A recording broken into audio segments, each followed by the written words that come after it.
Hi there!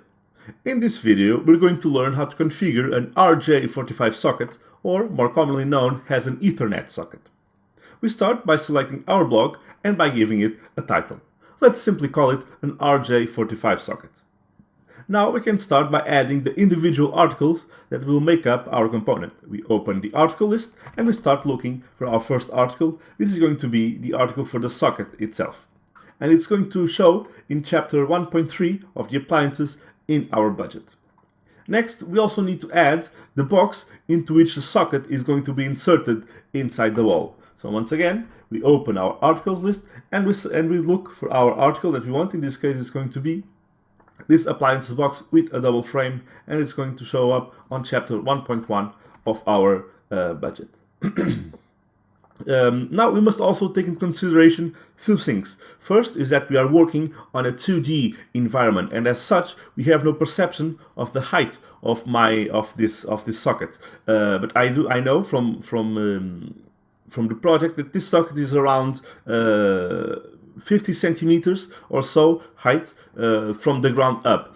And since we are working in a communications environment, I need to, inside this component, take into account the cable which is going to be needed to make the vertical climbing from the ground up to the socket, here in the socket, and in the network rack. I also need to take into account the cable needed to go from the ground up to the network rack itself, and give some more cable to do the internal connections. So inside the RJ45 component, I must add the cable needed to do such things. So once again, I add another article, and we're going to add the cable itself. This is going to be a Cat6 cable on chapter 1.2 for cabling, and we also need to add the tubing in which that cable is going to go through.